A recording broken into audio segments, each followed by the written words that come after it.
From sudden disappearances to unbelievable collapses, today we're counting down the 5 worst golfers in history. These aren't just bad rounds or unlucky breaks. These are careers defined by hype, disaster, and sometimes pure chaos. And trust me, by the end, you'll be shaking your head wondering how some of these guys even made it as far as they did.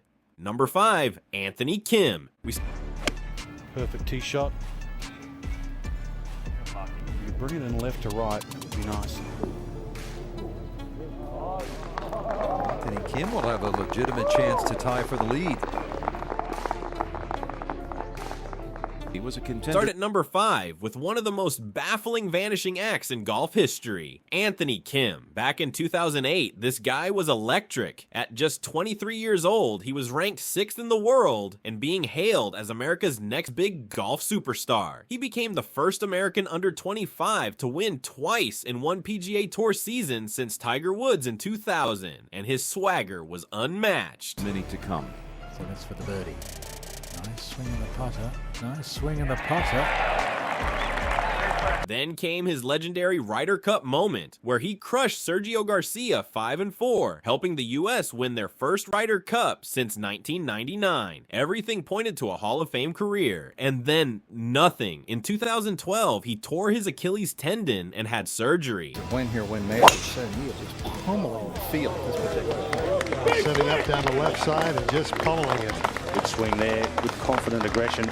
The rehab time was supposed to be 9 to 12 months, but Anthony Kim never returned to professional golf. Rumors quickly spread that he had a massive $10 to $20 million insurance policy that would only pay out if his injury ended his career, and if he ever teed it up again, he'd lose it. So instead of chasing greatness, Kim disappeared, cashing in and leaving fans with one of golf's greatest what-if stories. Number 4, Ian Baker-Finch.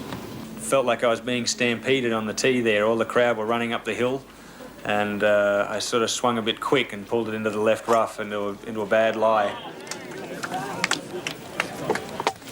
At number 4, we have a man whose career was destroyed not by injury, but by something much harder to fix, the mind. Ian Baker-Finch was an Australian golfer who, in 1991, was at the top of his game. At the Open Championship at Royal Birkdale, he played closing rounds of 64 and 66 to win by 2 shots, claiming his first and only major championship.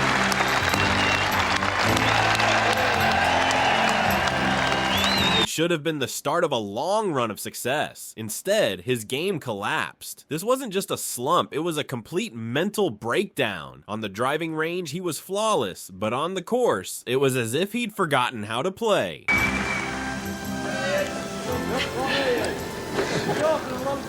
In 1995 and 1996, he either missed the cut, withdrew, or was disqualified in every single PGA Tour event. He entered a total of 29 straight tournaments. His lowest point came at the 1997 Open Championship, where he shot a 92 in the first round, the worst score ever by a former Open champion. He withdrew before the next round and later admitted he cried in the locker room. From champion to lost soul, Baker-Finch's fall is one of the saddest in golf history. Number 3, David Duval.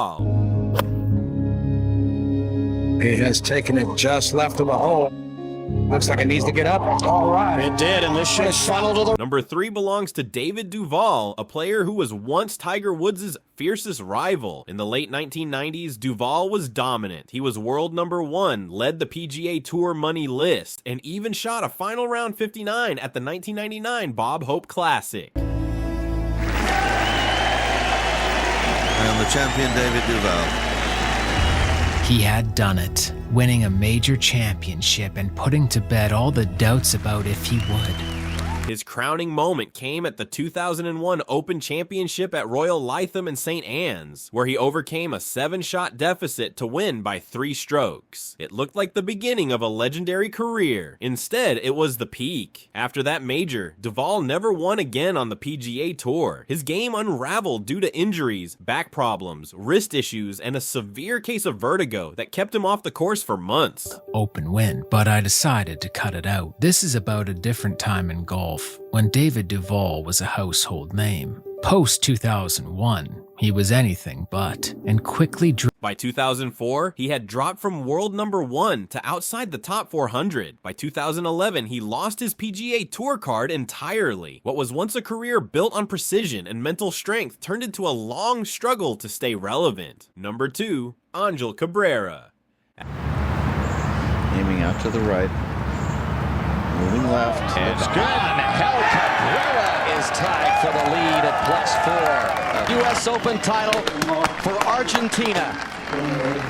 At number 2, we have one of golf's darkest stories, Ángel Cabrera, known as El Pato, the Duck. Cabrera was a legend from Argentina who won the 2007 U.S. Open and the 2009 Masters. He was the first golfer from his country to win both of those majors and seemed destined for even more glory. Well, downhill, not much break, and in it goes. And the way he plays, he has a good number of eagle opportunities during a year. No problem. But off the course, Cabrera's life spiraled out of control. He was convicted of assaulting and threatening multiple ex-girlfriends, fled the country, and spent over 2 years in prison in Brazil and Argentina. From green jackets to mugshots, Cabrera's fall was brutal. It takes a little effort to get it to the hole. Hold it, stretch. Boy, it's a good putt. Then, in 2025, after his release, he made a shocking return on the PGA Tour champions and actually won again. It's one of the most unlikely comebacks in sports, but his legacy remains forever tainted by his actions away from the game. Number 1, Maurice Flitcroft. And I thought it would be great to achieve the standard necessary to play in the Open. To enter any tournament since that first British Open? Yes, the British Open again in... Finally, at number 1, we have the most unbelievable golf story ever told, Maurice Flitcroft. In 1976, this English crane operator decided he wanted to play in the Open Championship. There was just one problem. He had never played a full round of golf in his life. No official handicap, no tournament experience, nothing. So he simply lied, writing professional golfer on his application form. Somehow it worked and he got in. Showing a large gallery, he's ready to take the States by storm. Morris wowed his fans with a titanic drive on Blythefield's first hole and looked for all the world like a golfer who will soon have to be reckoned with. His training consisted of reading golf books from the library and practicing with half a set of clubs on a beach near his home. When the big day came, his opening tee shot barely made it past the markers, and it only got worse. He shot an eye-watering 121, the worst score in Open history, 49 over par. When reporters asked what went wrong, he blamed it on forgetting his 4-wood in the car.